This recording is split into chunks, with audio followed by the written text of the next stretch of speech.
नमस्कार दोस्तों, मैं धीरेन्द्र आपका अपने इस वीडियो में स्वागत करता हूं। जैसा कि आप देख सकते हैं, आज हम क्लास 7th एनसीईआरटी साइंस का सेकंड चैप्टर डिस्कस करने जा रहे हैं। तो सेकंड चैप्टर क्या है? Nutrition in animals.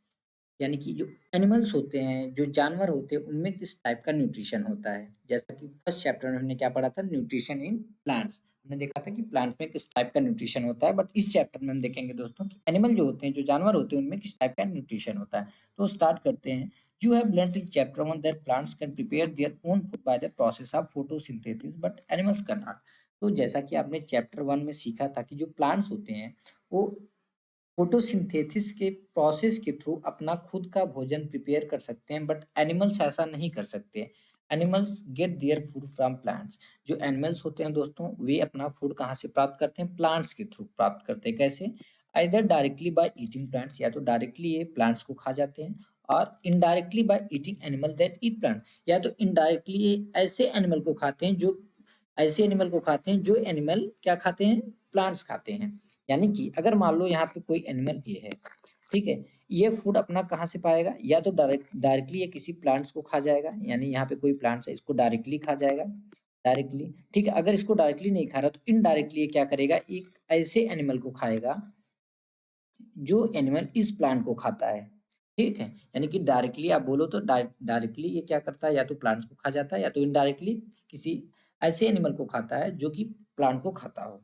Some animals eat both plants and animals. कुछ एनिमल्स ऐसे भी होते हैं, यानी कि कुछ जानवर ऐसे भी होते हैं दोस्तों, जो कि प्लांट्स भी खाते हैं और एनिमल्स भी खाते हैं। Recall that all organisms including human require food for growth, repair and functioning of the body. आप रिकॉल करो कि जितने भी ऑर्गेनिज्म होते हैं, यहाँ तक कि ह्यूमन भी, हम लोग भी, क्या होता है? इनको फूड चाहिए। किसके लिए? ग्रोथ के लिए, repair and functioning of the body, body के रिपेयर के लिए, और बॉडी को प्रॉपर फंक्शन करने के लिए किसकी जरूरत पड़ती है? फूड की जरूरत पड़ती है। Animal nutrition include nutrients requirement, mode of intake of food and its utilization in the body. Mode of intake of food यानी कि किस प्रकार से खाना खाते हैं, उनका तरीका क्या है, ठीक है? तो एनिमल के न्यूट्रिशन में क्या-क्या आता है? उनका न्यूट्रिएंट्स का रिक्वायरमेंट क्या है? उनका mode of intake of food क्या है? और उनकी बॉडी उसको किस प्रकार से यूटिलाइज़ कर रही है? और जैसा कि आपने चैप्टर 6 में पढ़ा था कि that food consist of many component, कि फूड जो होता है, जो खाना होता है, उसके बहुत सारे कंपोनेंट होते हैं। आपको उसको रिकॉल करना है और उसको यहाँ पे फ़ील करना है, ठीक है? The components of food such as carbohydrates are complex substances. Complex यानी कि बहुत ही जटिल, सिंपल नहीं, बहुत ही जटिल होता है। तो जो कंपोनेंट, फूड के कंपोनेंट जैसे कि कार्बोहाइड्रेट, ये क्या होते हैं? बहुत ज़्यादा कॉम्प्लेक्स सब्सटेंसेस होते हैं। These complex substances can not be utilized as such, क्योंकि ये सब्सटेंसेस कॉम्प्लेक्स सब्सटेंसेस हैं, इसलिए ये जिस प्रकार से होते हैं, यानी जिस प्रकार ये कॉम्प्लेक्स होते हैं, इनको इसी प्रकार यूटिलाइज़ नहीं किया जा सकता। तो they are broken down into simpler substances, इसलिए इनको सिंपलर सब्सटेंसेस में ब्रोक डाउन किया जाता है, तोड़ा जाता है। दी breakdown of complex component of food into simpler substances is called digestion। तो दोस्तों, जो फूड को फूड के जो कॉम्प्लेक्स कंपोनेंट्स होते हैं, उनको सिंपल कंपोनेंट्स में या सिंपलर सब्सटेंसेस में कन्वर्ट करने का जो क्रिया होता है, जो प्रोसेस होता है, उसको हम क्या बोलते हैं? डाइजेशन बोलते हैं, ठीक है? यानी कि जो कॉम्प्लेक्स सब्सटेंस हो गया यहाँ पे, तो यहाँ पे कुछ क्रिया हुआ, यहाँ पे कुछ प्रोसेस हुआ, जिसके बाद एक अब क्या बन गया? कॉम्प्लेक्स सब्सटेंस बन गया, सिंपलर सब्सटेंस, ठीक है? तो the break down of complex component of food into simpler substances is called digestion. तो इसलिए फूड के कॉम्प्लेक्स सब्सटेंसेस को सिंपलर सब्सटेंसेस में कन्वर्ट करने की क्रिया को हम क्या बोलते हैं? डाइजेशन बोलते हैं, ठीक है? Different ways of taking food को लेने के डिफरेंट तरीके। The mode of taking food into the body very in different organism. तो सीधी सी बात है दोस्तों, जो मोड ऑफ टेकिंग फूड है, यानी कि खाने को लेने का जो तरीका है, फूड को खाने का जो तरीका है, वो डिफरेंट ऑर्गेनिज्म में वेरी करता है, डिफरेंट ऑर्गेनिज्म का डिफरेंट होता है, ठीक है? बीज and humming birds suck the nectar of plants. बीज यानी कि जो मधुमक्खी होते हैं, जो हमिंग बर्ड्स होते हैं, ये क्या करते हैं? सक करते हैं, यानी सक मतलब चूसना। नेक्टर क्या होता है? जो फ्लावर्स होते हैं या जो प्लांट्स होते हैं, उनका जो मीठा रस होता है, उसको हम नेक्टर बोलते हैं, ठीक है? तो बीज जो होते हैं और जो हमिंग बर्ड्स होते हैं, ये क्या करते हैं? प्लांट्स के नेक्टर को सक करते हैं। Infants of human and many other animals feed on mother's milk. जैसा कि हम जानते हैं, इन्फेंट यानी कि छोटे-छोटे जो बच्चे होते हैं, शिशु होते हैं, उनको बोलते हैं, ठीक है? तो ह्यूमन के जो इन्फेंट हो गए, ह्यूमन के जो बच्चे होते हैं और बहुत सारे एनिमल्स के जो बच्चे होते हैं, वे क्या करते हैं मदर्स की यानी माता की मिल्क को फीड करते हैं, यानी कि माता की अपनी माँ के मिल्क पे फीड करते हैं या उसको पीते हैं। Snakes like the python swallow the animals they prey upon. Python जैसे जो स्नेक्स होते हैं वे क्या करते हैं जिस एनिमल का वे शिकार करते हैं, प्रे मतलब शिकार करना, उनको क्या करते हैं सॉलो करते हैं, उनको निगल जाते हैं। तब aquatic animals filter tiny food particles floating nearby and feed upon them। तो कुछ aquatic animals होते हैं, aquatic animals यानी कि जो पानी में रहते हैं, ठीक है? कुछ एक्वाटिक एनिमल्स होते हैं वे क्या करते हैं छोटे-छोटे जो फूड के पार्टिकल्स होते हैं उनको फ़िल्टर करते हैं और उसके बाद यानी कि जो छोटे-छोटे फूड के पार्टिकल्स होते हैं जो कि पानी में फ्लोट करते रहते हैं, तैरते रहते हैं, उनको क्या करते हैं अपने आस-पास के जो भी खाने के या फूड के जो भी पार्टिकल्स होते हैं छोटे-छोटे उनको क्या करते हैं फ़िल्टर करते हैं और उसको खाते हैं। ठीक है? Activity 2 decimal 1। What is the type of food and mode of feeding of the following animals. यहाँ पे कुछ एनिमल जैसे स्नेल दिया, एंट दिया, ईगल दिया, हमिंग बर्ड दिया है।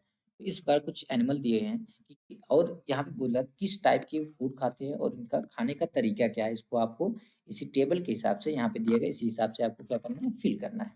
ठीक है? अब आगे बढ़ने से पहले यहाँ पे हम देख लेते हैं कि अमेजिंग फैक्ट में कि starfish feeds on animals covered by hard shells of calcium carbonate.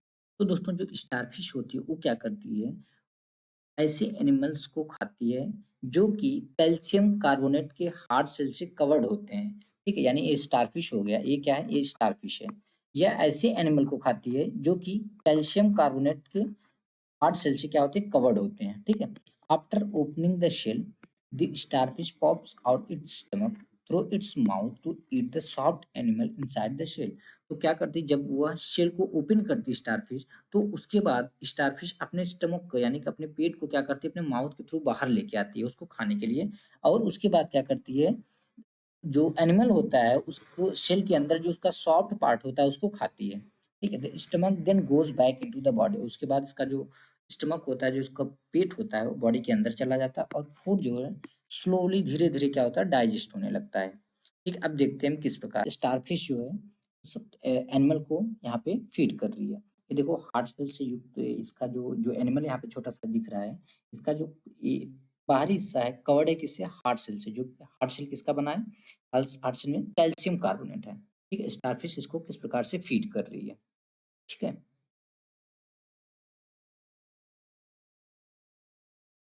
Digestion in humans. तो दोस्तों अब देखते हैं ह्यूमन्स यानी कि हमारे अंदर जो डाइजेशन किस किस टाइप से होता है। यानी कि जो ह्यूमन्स होते हैं उनमें डाइजेशन कैसे होता है? We take in food through the mouth, digest and utilize. देखो हम माउथ के थ्रू अपने मुंह से क्या करते हैं खाने को लेते हैं या खाना खाते हैं, डाइजेस्ट होता है और यूटिलाइज होता है। The unused parts of the food are defecated. Defecated मतलब त्यागना है, मल त्याग करना, ठीक है? तो और जो अनयूज्ड पार्ट होता है फूड का, जो अनयूज्ड पार्ट होता है वो मल के थ्रू क्या होता है निकल जाता है। ठीक है? Have you ever wonder what happens to the food inside the body. क्या आपने कभी सोचा है कि आखिर में खाने का क्या होता है बॉडी के अंदर, खाने के साथ क्या होता है? The food passes through a continuous canal. जो फूड होती है दोस्तों जो फूड होता है वो एक कंटीन्यूअस कैनल से पास होती है जैसे यहाँ पे दिखाया गया है। ठीक है? Which begin at the buccal cavity and end at the anus. वह फूड कैनल जो कि कहाँ पे स्टार्ट होती है? फूड कैनल जो होती है वो बकल कैविटी, जैसे यहाँ पे आपको बकल कैविटी दिख रहा है, यहाँ से स्टार्ट होता है और ये खत्म कहाँ पे होता है दोस्तों? आप अगर क्लोजली इसको देखोगे, यह खत्म होता है यहाँ पे रिक्टम पे, सॉरी एनस पे, यानी जहाँ से हमारा मल त्याग होता है वहाँ पे आके ये खत्म हो जाता है। क्या? कॉन्टिन्यूअस कैनल जो होता है। The canal can be divided into various compartment. जो कैनल होता है उसको हम वेरियस कंपार्टमेंट डिवाइड कर सकते हैं। जैसे कि एक तो बकल कैविटी हो गया, दूसरा फूड पाई जिसको एसोफेगस भी बोलते हैं, स्टमक हो गया, स्मॉल इंटेस्टाइन हो गया, लार्ज इंटेस्टाइन हो गया, एंडिंग इन द रेक्टम। जो लार्ज इंटेस्टाइन होता है वो कहाँ पे एंड होता है? रेक्टम पे एंड होता है। यानी कि अब जैसे कि यहाँ से देखो ये क्या है? जैसे बकल कैविटी हो गया, यहाँ से फूड पाइप को क्या बोलते हैं? एसोफेगस बोलते हैं। ठीक है? अब यहाँ पे इसको एक कंपार्टमेंट होगा, स्टमक का कंपार्टमेंट यहाँ पे हो गया है। ठीक है? उसके बाद आता है स्मॉल इंटेस्टाइन, ये है स्मॉल इंटेस्टाइन। ठीक है? और ये है उसके बाद कौन सा कंपार्टमेंट आता है? Large intestine. लार्ज इंटेस्टाइन ये पूरा लार्ज इंटेस्टाइन है, ये कहाँ पे एंड होता है? रेक्टम पे। रेक्टम क्या होता है? रेक्टम जहाँ से हमारा जो मल नली होती है, जहाँ से स्टार्ट होती है उसको हम रेक्टम बोलते हैं। ठीक है? तो रेक्टम तक लार्ज इंटेस्टाइन रहता है। एंड उसके बाद क्या आता है? एनस। ठीक है, तो 6 हमने क्या देखा कि जो हमारी फूड पाइप है उसको, जो कैनल है उसको 6 कंपार्टमेंट में डिवाइड किया है, किसको, कैनल को, ठीक है। Is it not a very long path, क्या ये बहुत लंबा रास्ता नहीं है?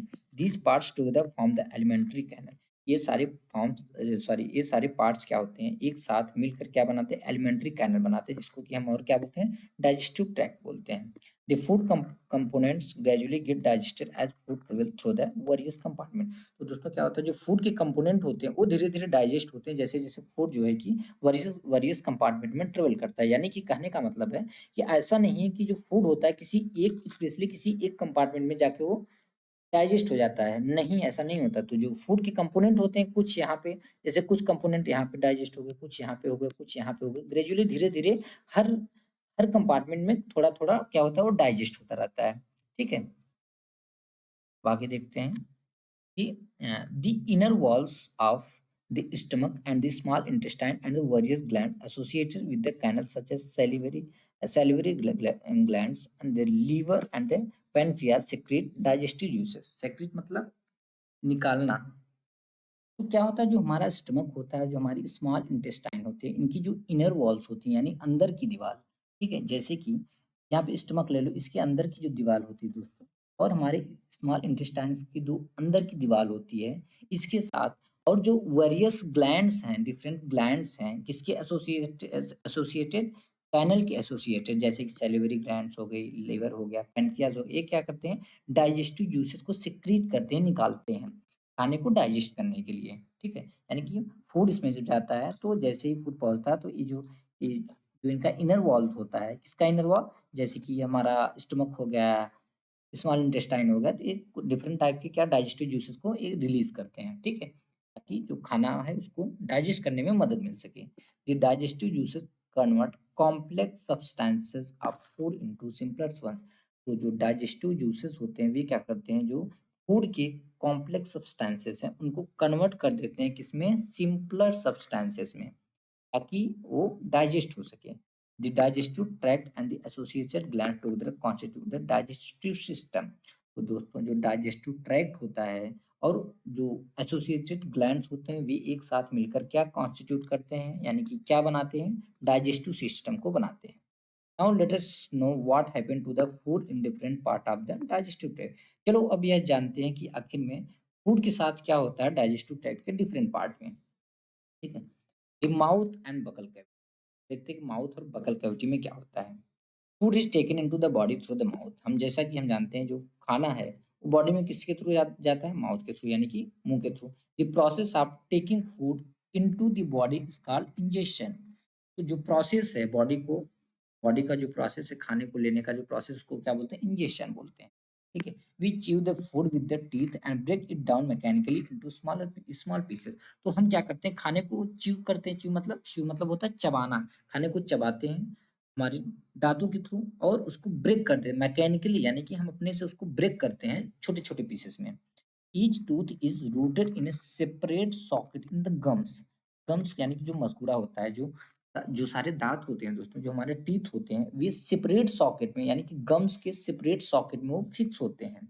यानी कि ऐसा नहीं है कि ये क्या हो गया, ये तो गम हो गया, यानी हमारा जो मसगुड़ा है ये हो गया, ठीक है। इसमें जैसे ये वाला जो टीथ हो गया ये सेपरेट सॉकेट में रहता है, ये वाला सेपरेट सॉकेट में रहता है, ये वाला सेपरेट, इसी प्रकार सारे जो टीथ होते हैं वो सेपरेट सॉकेट में फिक्स रहते हैं, रूटेड रहते हैं, यानी जड़े रहते हैं। ऐसा नहीं कि दो एक सॉकेट में होंगे या सारे एक सॉकेट में होंगे, उनका डिफरेंट सॉकेट रहता है, ठीक है।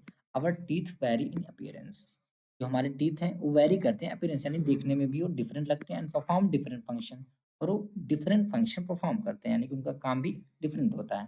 Accordingly they are given different names, उसी नाम से उसी के अकॉर्डिंग उनको डिफरेंट नेम दिया गया है। अब जैसे यहाँ पे देख सकते हैं कि डिफरेंट नाम में क्या है। अब ये वाला जो टीथ हो गया, यहाँ से एक ये क्या होते हैं, इधर दो नहीं, ये होते हैं मोलर, इनको मोलर बोलते हैं। और ये जो टीथ हो गए ये दोनों प्री मोलर, यानी मोलर के पहले आने वाले टीथ, ठीक है। तीन इधर मोलर हो गए, इधर दो हो गए प्री मोलर, यानी कि मोलर जो मोलर टीथ है उसके पहले वाले टीथ को हम बोलते हैं प्री मोलर, ठीक है। अब उसके बाद आता है कौन, क्या, केनाइन, केनाइन, ठीक है। और उसके बाद आता है इंसाइजर, जो फ्रंट में होते हैं 4 टीथ उनको बोलते हैं दोस्तों इंसाइजर। टोटल कितना होगा 1 2 3 4 5 6 7 8 9 10 11 12 13 14 15 16, टोटल 16th हो गए, यानी 16 टीथ हो गए। एक केवल नीचे का दिखाया गया, ठीक है, यानी जो नीचे का साइड का होता है, ऊपर का साइड टोटल कितने हो गए 32 हो गए, ठीक है। एक्टिविटी 2.2, वॉश योर हैंड्स, आपको अपने हैंड को वॉश करना है। Look into the mirror, mirror में देखना है, एंड काउंट योर टीथ, अपने टीथ को काउंट करना है। जो आप कैसे काउंट करोगे, अपने इंडेक्स फिंगर का आपको यूज करना है टू फील द टीथ, ताकि आप टीथ को फील कर सको। जैसे कि जैसे ही आप अपना इंडेक्स फिंगर यहाँ पे रखोगे एक टीथ पे, आपको फील हो जाएगा ये एक टीथ है, ठीक है। इसी प्रकार आपको फील करना और काउंट करना है। How many kinds of teeth could you find, किस टाइप, कितने टाइप के फूड आप सॉरी कितने टाइप की टीथ आप फाइंड कर पाए। Take a piece of an apple और ब्रेड एंड ईट इट, आपको एक एप्पल का एक पीस लेना है या ब्रेड का पीस लेना है और उसको खाना है। Which teeth do you use for biting and cutting, आप कौन सा टीथ उसको, एप्पल को या ब्रेड को बाइट करने के लिए और कट करने के लिए आप यूज कर रहे हो। And chewing and which ones for piercing and tearing, और किस दांत का इस्तेमाल आप उसको पियर्स करने के, पीस मतलब चीरने के लिए, और टीयरिंग यानी कि फाड़ने के लिए यूज कर रहे हो। Also find out the ones that are used for chewing and grinding, और उनको भी फाइंड आउट करने की कोशिश करो या फाइंड आउट करो जिनको, जिन टीथ का इस्तेमाल किसके लिए हो जाए, च्यूइंग के लिए, चबाने के लिए और ग्राइंडिंग करने के लिए, ठीक है। और आपको टेबल 2.2 में उस पूरे ऑब्जर्वेशन को रिकॉर्ड करना है, फिल करना है, ठीक है। Our mouth has the salivary glands which secrete saliva, तो हमारा जो माउथ होता है दोस्तों, जो हमारा मुंह होता है, उसमें सैलिवरी ग्लैंड्स होते हैं जो कि सलाइवा सीक्रेट करती हैं। सीक्रेट यानी कि रिलीज करती हैं saliva. Do you know the action of saliva on food, क्या आप जानते हो कि सलाइवा फूड पे किस प्रकार काम करता है। लेट अस फाइंड आउट, चलो फाइंड आउट करते हैं। एक्टिविटी 2.3, आपको 2 टेस्ट ट्यूब लेना है और उनको लेबलिंग कर देना है, एक पे ए एक पे बी, जैसे यहाँ पे किया गया है, ठीक है। In test tube A put 1 teaspoonful of boiled rice, अब आपको क्या करना है, जो आपका ट्यूब ए है उसमें 1 चम्मच बॉइल्ड राइस रखना है, और टेस्ट ट्यूब जो बी है उस पे आपको क्या करना है, 1 चम्मच बॉइल्ड राइस रखना है, जिसको कि आप चबा के लगभग 3 से 5 मिनट चबाना है, फिर रखना है, ठीक है। क्या करना है आपको, मतलब जो ए है, ए टेस्ट ट्यूब है, उसमें आपको 1 चम्मच बॉइल्ड राइस रखना है, और जो बी है उसमें 1 ही चम्मच बॉइल्ड राइस रखना है, बट उसको 3 से 5 मिनट पहले चबाना है, उसके बाद उसमें रखना है, ठीक है। Add 3 to 4 ml of water in both the test tube, उसके बाद आपको 3 से 4 ml पानी उसमें ऐड करना है दोनों टेस्ट ट्यूब में। Now pour 2 to 3 drops of iodine solution in each test tube and observe, अब आपको क्या करना है, उसके बाद 2 से 3 ड्रॉप आयोडीन का डालना है, किसमें, आयोडीन का सॉल्यूशन डालना है इसमें दोनों टेस्ट ट्यूब में, और उसके बाद आपको ऑब्जर्व करना है, देखना है। Why is there a change in colour in the test tube, आखिर में जो दोनों टेस्ट ट्यूब थे ए और बी, उनमें उनके कलर में चेंजेस क्यों आ जाते हैं। Discuss the result with your classmates and your teacher, अब आपको इस रिजल्ट का डिस्कशन करना है किसके साथ, अपने क्लासमेट के साथ और टीचर्स के साथ। This saliva break down the starch into sugar, इसका कलर इसलिए चेंज हो गया दोस्तों क्योंकि जो सलाइवा थी, जो इसमें सलाइवा हमारे माउथ से, क्योंकि हमने चबा के इसको डाला था, च्यू करके डाला था, उसमें जो सलाइवा था, सलाइवा जो कि रिलीज किया था, किसने सलाइवा रिलीज किया था, जो सेलिवरी ग्लैंड थी हमारे माउथ में, तो उसने, उस सलाइवा ने जो स्टार्च था उसको शुगर में कन्वर्ट कर दिया, ठीक है। The tongue is the fleshy muscular organ attached at the back to the floor of the buccal cavity, तो दोस्तों जो हमारा टंग होता है वो क्या, एक फ्लेशी मस्कुलर ऑर्गन है। फ्लेशी यानी कि थोड़ा सा मोटा दिखने में, ठीक है, मस्कुलर ऑर्गन है जो कि इससे अटैच रहता है at the back to the floor of the buccal cavity, यानी कि जो बकल कैविटी का हमारा जो फ्लोर होता है उसके बैक पे अटैच रहता है क्या, टंग, ठीक है। It is free at the front, और यह फ्रंट पे फ्री रहता है, यानी सामने की साइड फ्री रहता है, and can be move in all direction, क्योंकि ये फ्री रहता है इसलिए इसको सारी डायरेक्शन में मूव कर सकते हैं। Do you know the function of the टंग, क्या आप जानते हो कि टंग का फंक्शन क्या है, टंग का काम क्या है। We use our tongue for talking, तो सिंपल सी चीज है, हम हमारे टंग का इस्तेमाल क्यों करते हैं, बात करने के लिए। बिसा इसके अलावा it mixes saliva with the food during living and help in swallowing food, इसके अलावा क्या करता है, यह सलाइवा को मिक्स करता है, जब हम खाने को चबाते हैं तो टंग ही रहता है जो कि सलाइवा को पूरे फूड में मिक्स कर देता है और उसको निगलने में मदद करता है। We also taste food with our tongue, और हमारी टंग से ही हमको खाने का टेस्ट पता चलता है, ठीक है। It has taste buds that detect different taste of food. इसमें जो हमारी टंग होता है इसमें टेस्ट बड रहते हैं जो कि डिटेक्ट करते हैं डिफरेंट खाने के डिफरेंट जो हमारा खाना होता है उसका जो डिफरेंट टेस्ट होता है उसको जो टेस्ट बड्स रहते हैं टंग में वे क्या करते हैं डिटेक्ट कर लेते हैं, ठीक है। We can find out the position of taste bud by the following activity. जो टेस्ट बड का जो पोजीशन होता है उसको इस एक्टिविटी के थ्रू हम फाइंड आउट कर सकते हैं। जैसे कि एक्टिविटी 2.4 में क्या है, prepare a separate sample each of sugar solution, common salt solution, lemon juice and juice of crushed neem leaf और बिटर गार्ड। आपको ये सारे सॉल्यूशन प्रिपेयर कर लेना है, क्या क्या, sugar solution, common salt solution, lemon juice और juice of crushed neem leaf या बिटर गार्ड का, ठीक है। blindfold one of your classmate and ask her or him to take out the tongue and keep it in a straight and flat position। तो अपने किसी एक दोस्त को ये आंखों पे पट्टी लगा देना है उसको, ठीक है, क्योंकि अगर पट्टी नहीं लगाओगे तो वो तो देख के जान जाएगा कि इसका टेस्ट कैसा है। तो इसलिए आप क्या करना है, उसकी आंखों पे पट्टी बांध देना है। उसके बाद उसको बोलना है कि अपने टंग को बाहर निकालो, एक स्ट्रेट पोजिशन में रखो और फ्लैट पोजिशन में रखो, ठीक है। उसके बाद क्या करना है, use a clean toothpick to put the above samples one by one on different area of the tongue as shown in figure 2.6। जैसा कि यहाँ पे दिखाया गया है फिगर 2.6 में, इसी हिसाब से आपको क्या करना है, एक क्लीन टूथपिक से पूरे सैंपल को यानी कि चारों जो सैंपल है उनको अलग अलग टूथपिक से आपको क्या करना है, टंग के डिफरेंट एरिया में रखना है। Use a new toothpick for each sample. इतना याद रखिए कि हर प्रत्येक सैंपल के लिए आपको नए टूथपिक का इस्तेमाल करना है। Ask the classmate which areas of the tongue could detect the sweet, salty, sour and bitter substances। अब आपको जब आपने ट्राई आउट कर लिया उसके बाद आप अपने क्लासमेट से पूछना है कि आप कौन सी एरिया में उनका टंग जो है स्वीट को यानी मीठे को डिटेक्ट किया, सॉल्ट को डिटेक्ट किया, सॉर को या बिटर सब्सटेंसेस को डिटेक्ट किया, ठीक है। Now write down your observation and label figure 2.6। अभी आपको क्या करना है, उस पूरे ऑब्जर्वेशन को सॉरी अब उस ऑब्जर्वेशन को जो आपके क्लासमेट ने बताया उसको लिखना है और यहाँ पे लेबल कर देना फिगर 2.6 में कि जैसे सपोज यहाँ पे स्वीट दिखा, मतलब स्वीट मीठा महसूस हो, यहाँ पे सॉल्टी महसूस हो, यहाँ पे सॉर, यहाँ पे बीटर सब्सटेंस है, ठीक है। इसी प्रकार repeat this activity with other classmate. अब इसी एक्टिविटी को आपको अदर क्लासमेट के साथ भी रिपीट करना है। तो दोस्तों यहाँ पे हम थोड़ा जान लेते हैं मिल्क टीथ और परमानेंट टीथ क्या होता है। Do you remember about falling off your teeth some years ago. क्या आपको याद है कि कुछ साल पहले आपके जो दांत थे वो झड़ गए या झड़ रहे थे। The first set of teeth grow during infancy. में जो फर्स्ट सेट पहला जो टीथ का सेट आता है वो कब, जब हम छोटे बच्चे रहते हैं तब आता है। And they fall off at the age between 6 to 8 years। और वो जब हमारी एज जो है 6 से 8 साल हो जाती है वो झड़ना स्टार्ट हो जाते हैं या झड़ जाते हैं। These are term milk teeth. इनको हम मिल्क टीथ बोलते हैं यानी कि दूध के दांत बोलते हैं। The second set that replaces them are the permanent. उसके बाद जो मिल्क टीथ को रिप्लेस कर देता है जो दूसरा दांत आता है उसको हम क्या बोलते हैं, परमानेंट टीथ बोलते हैं उसको।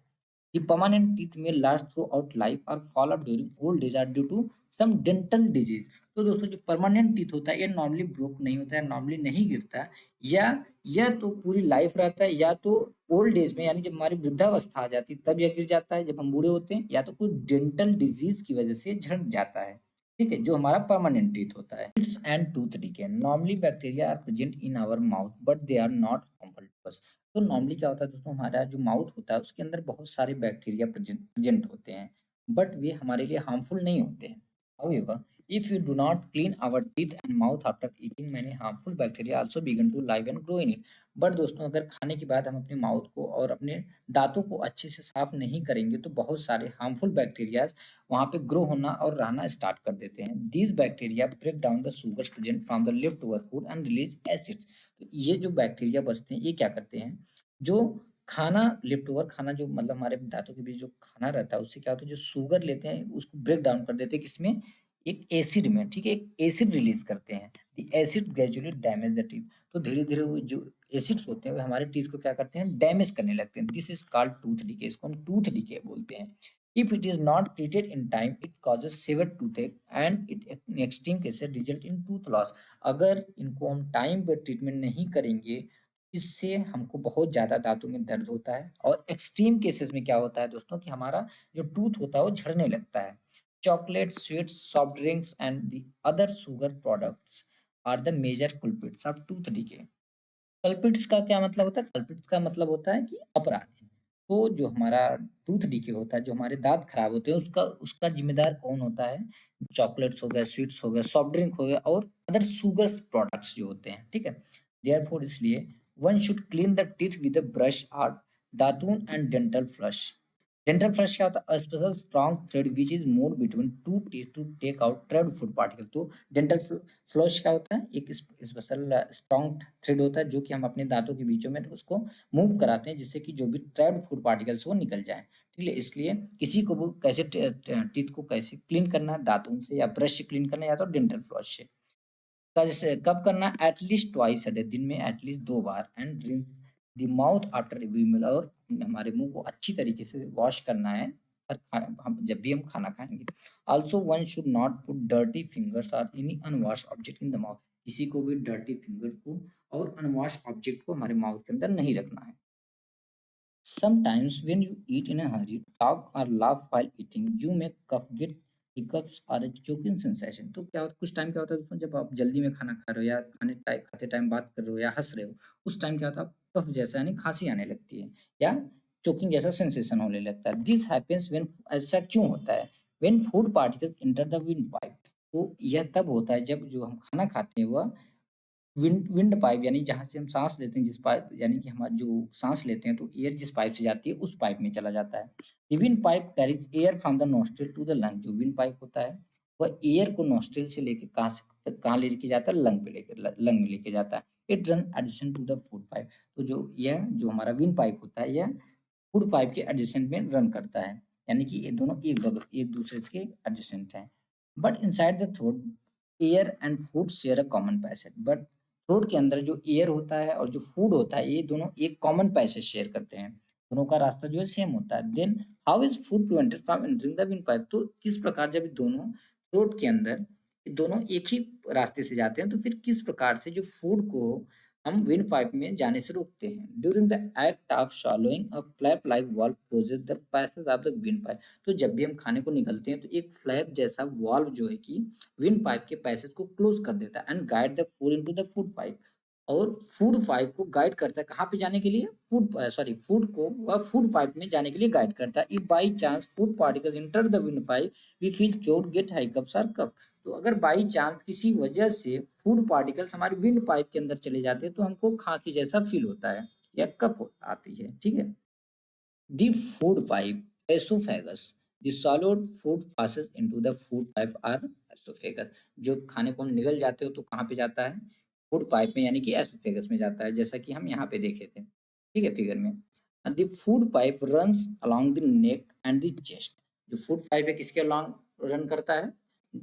इसके अलोंग जो हमारा फूड पाइप है वो कहाँ कैसे मतलब कि रन करता है? Food pipe runs along the neck and chest, यानी नेक और चेस्ट के अलोंग में ये मूव करता है, सॉरी रन करता है। Food is pushed down by movement of the wall of the food pipe. तो फूड आखिर में कैसे पुश डाउन होता है, कैसे नीचे जाता है? जो हमारी फूड पाइप होती है, जो उसकी इनर वॉल्स होती हैं, उनकी मूवमेंट के थ्रू जो खाना होता है वो नीचे पुश डाउन हो जाता है। Actually this movement takes place throughout the alimentary canal and pushes the food downwards. तो दोस्तों एक्चुअल में यह जो मूवमेंट होता है ये पूरे एलिमेंट्री कैनल में होता है। ठीक है, और जो खाना होता है वो नीचे मतलब पूरे एलिमेंट्री कैनल में मूवमेंट होता है, इस वजह से जो खाना होता है नीचे धीरे धीरे पुश होता चला जाता है। At time the food is not accepted by our stomach and is vomited out. कुछ कभी कभी क्या होता है, जो हमारा स्टमक होता है, जो खाना होता है वो फूड को एक्सेप्ट नहीं करता और हमको वॉमिटिंग होती है। Recall the instances when you vomit after eating and think of the reason for it. आपको क्या करना है? रिकॉल करना, याद करना कि किस इंस्टेंट में कब आपको वोमिट हुआ था, कब आपको उल्टी हुई थी। ठीक है, और उसका रीजन क्या था खाने के बाद। Discuss with your parent and teacher. अब आपको अपने पेरेंट्स और टीचर के साथ इसको डिस्कस करना है। The stomach, the stomach is a thick wall bag. जो हमारा स्टमक है वो क्या है? थिक वॉल बैग है। Its shape is like a flattened J. इसका जो शेप है वो कैसा है? फ्लैटेंड जे जैसा है। And it is the widest part of the alimentary canal. ये हमारे एलिमेंट्री कैनल का सबसे वाइडेस्ट पार्ट ये है स्टमक। ये क्या है? लगभग फ्लैटेंड जे जैसा दिखता है। ठीक है, और ये हमारे एलिमेंट्री कैनल का सबसे वाइडेस्ट पार्ट है। It receive food from the food pipe at one end and open into the small intestine at another end. ये क्या करता है? एक एंड पे इसमें खाना रिसीव होता है, कहाँ से? किसके थ्रू? फूड पाइप के थ्रू। और दूसरे एंड से, इसके दूसरे एंड से खाना स्मॉल इंटेस्टाइन के थ्रू निकल जाता है। ठीक है, अब जैसे यहाँ पे हम देख सकते हैं दोस्तों, ये हमारा स्टमक। ठीक है, और यहाँ से एक एंड, तो यहाँ पे एक एंड यानी एसोफेगस से यानी कि फूड पाइप से खाना यहाँ पे एक एंड पे इसके आता है, ये रिसीव करता है स्टमक। और इसकी जो इनर वॉल्स हैं बहुत सारे डाइजेस्टिव जूसेस सिक्रीट करती हैं, ठीक है। और उसके बाद इसका एंड कहाँ पे ओपन होता है, स्मॉल इंटेस्टाइन में, यानी जो हमारी छोटी आंत होती है वहां पे इसका एंड ओपन होता है, ठीक है। यानी कि फूड पाइप से यहाँ पे खाना आता है और स्मॉल इंटेस्टाइन से चला जाता है। The inner lining of the stomach secrete mucus, hydrochloric acid and digestive juices। जो हमारे स्टमक का इनर लाइनिंग होता है, आप बोल सकते हैं inner wall, sorry inner wall जो होता है वह क्या सिक्रीट करता है, क्या रिलीज करता है, म्यूकस, हाइड्रोक्लोरिक एसिड और डाइजेस्टिव जूसेस को सिक्रीट करता है। The mucus protect the lining of the stomach. जो म्यूकस होता है वो क्या करता है, वो स्टमक की जो लाइनिंग होती है उसको प्रोटेक्ट करता है। The acid kills many bacteria that enter along with the food and makes them medium in the stomach acidic and help the digestive juices to act। तो अब इसका काम क्या होता है, किसका, बैक्टीरिया दी एसिड का, जो एसिड जो है रिलीज करता है, जैसे कि हाइड्रोक्लोरिक एसिड हो गया, ये क्या करता है, बहुत सारे जो बैक्टीरिया खाने के साथ इंटर करते हैं उनको मार देता है। और उसके बाद इसको एक ऐसा मीडियम बनाता है, यानी पेट के अंदर एक ऐसा मीडियम बनाता है कि जो कि एसिडिक मीडियम रहता है, ठीक है, acidic, and help the digestive juices to act. और इसकी वजह से जो डाइजेस्टिव जूसेस होते हैं वे एक्ट कर पाते हैं, अपना काम कर पाते हैं। क्योंकि अगर अगर यह बैक्टीरिया को, जो हार्मफुल बैक्टीरिया उनको नहीं मारता, तो डाइजेस्टिव जूसेस काम नहीं कर पाते, सिंपलर जो कॉम्प्लेक्स सब्सटेंसेस है उनको सिंपलर में नहीं बना पाते, ठीक है, यानी थोड़ा थोड़ा काम होता रहता है। The digestive juices break down the proteins into simpler substances. जो डाइजेस्टिव जूसेस होते हैं दोस्तों, वे क्या करते हैं, प्रोटीन्स को सिंपलर सब्सटेंसेस में वे ब्रेक कर देते हैं, तोड़ देते हैं, ठीक है। यानी कि हमने क्या देखा, जो हमारा स्टमक है वो थिक वॉल बैग है और इसका शेप जो है फ्लैट एंड जे जैसा है, ठीक है। और यह हमारे एलिमेंट्री कैनल जो है उसका सबसे वाइडेस्ट पार्ट है, ठीक है। और यह एक साइड से, ऊपर की साइड से तो यह खाना रिसीव करता है फूड पाइप के थ्रू, और दूसरा इसका जो दूसरा एंड होता है वो कहाँ पे ओपन होता है, स्मॉल इंटेस्टाइन यानी छोटी आंत पे। और जो इसकी इनर लाइनिंग है वह क्या, स्टमक की जो इनर लाइनिंग वह म्यूकस, हाइड्रोक्लोरिक एसिड और डाइजेस्टिव जूसेस को सिक्रीट करती है, छोड़ती है। और जो म्यूकस होता है वह क्या करता है, स्टमक का जो लाइनिंग होता है उसको प्रोटेक्ट करता है। और जो जो एसिड्स होता है वो क्या करता है, बैक्टीरिया को मार देता है। और जो मीडियम होता है पेट के अंदर, जो स्टमक के अंदर मीडियम, उसको एसिडिक बना देता है और डाइजेस्टिव, ताकि इसकी वजह से जो डाइजेस्टिव जूसेस होते हैं उनको मदद मिल पाती है एक्ट करने में, ठीक है। जो जो डाइजेस्टिव जूसेस होते हैं वे क्या करते हैं, प्रोटीन को सिंपलर सब्सटेंसेस में कन्वर्ट कर देते हैं, तो ब्रेक डाउन कर देते हैं, ठीक है।